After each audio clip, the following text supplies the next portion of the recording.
Marilah kita memanjatkan bersyukur kehadirat Allah Subhanahu wa Ta'ala karena atas limpahan rahmat dan hidayahnya pada pagi hari ini kita semua masih diberikan kesehatan, keselamatan sehingga dapat menghadiri forum sosialisasi pencegahan tindak pidana perdagangan orang atau TPPO. Kegiatan sosialisasi ini sangat penting dan strategis sebagai upaya untuk meningkatkan kita dalam memerangi dan mencegah terjadinya perdagangan atau tindak pidana perdagangan orang, khususnya perdagangan perempuan dan anak-anak di Indonesia dan lebih khusus lagi di Kabupaten Cilacap. Oleh karena itu saya mengucapkan terima kasih dan apresiasi yang setinggi-tingginya pada Direktorat Informasi dan Komunikasi Pembangunan Manusia dan Kebudayaan Kementerian Komunikasi dan Informatika Republik Indonesia atas terselenggaranya kegiatan ini dengan harapan berbagai permasalahan utamanya yang berkenaan dengan perdagangan orang khususnya di Kabupaten Cilacap ini bisa diatasi atau dicegah sedemikian rupa. Sebagaimana kita ketahui bersama bahwa praktek-praktek perdagangan orang di Indonesia ini telah lama berlangsung, namun landasan hukum yang ada tidak atau kurang memadai untuk penanganan dan proses hukum dalam perkara tindak pidana orang. Di sisi lain, perdagangan orang dikategorikan sebagai kejahatan lintas negara. Oleh karena itu, dengan terbitnya Undang-Undang Nomor 21 Tahun 2007 tentang pemberantasan tindak pidana perdagangan orang merupakan tonggak sejarah yang sangat penting untuk mewujudkan payung hukum yang memadai dalam upaya pemberantasan TPPO. Walaupun ini undang-undang sudah cukup lama, tapi kejadian-kejadian saat ini masih cukup saja terjadi karena keterbatasan sumber daya manusia kita.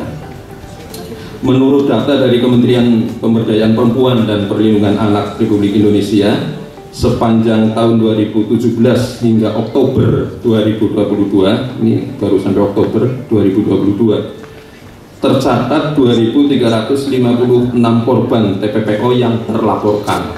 Ini mungkin yang tidak terlaporkan bisa jadi banyak lagi.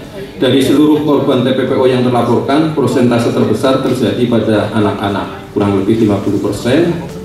50,97%, perempuan 46,14% dan laki-laki 2,89%. Sejak tahun 2019 terjadi peningkatan jumlah korban TPPO yang terlaporkan, yaitu dari 226 korban pada tahun 2019 menjadi 422 korban di tahun 2020 dan tahun 2021 683 korban. Sementara selama periode Januari sampai dengan Oktober tahun 2022 telah terlaporkan 401 korban TPPO ini di Kabupaten Cilacap. Di Kabupaten Cilacap sendiri jumlah kasus TPPO pada Juni 2023 dilaporkan ada 3 orang tersangka dengan korban 165. Kerugian mencapai 2,5 miliar. Modusnya korban dijadikan atau dijanjikan bisa bekerja di luar negeri dengan cara membayar 10 hingga 110 juta. Ketika tersangka TPPO tersebut sudah tertangkap atau menjadi tersangka oleh pihak Polri. Mengingat besarnya bahaya TPPO baik terhadap korban maupun generasi penerus bangsa, maka sosialisasi secara intensif, efektif dan komprehensif terhadap semua kalangan, hal ini sangat penting untuk dilakukan. Melalui pemahaman kesadaran masyarakat yang luas diharapkan implementasi dan segala upaya pencegahan serta penanganan TPPO mendapat dukungan sehingga pemberantasan TPPO dapat berjalan dengan lancar tanpa banyak kendala.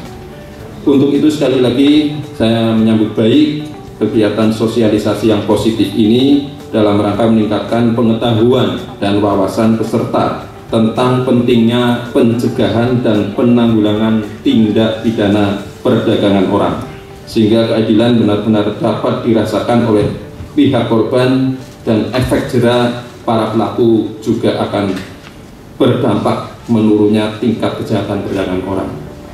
Demikian sambutan yang dapat kami sampaikan, dan mohon maaf apabila ada hal-hal yang kurang berkenan.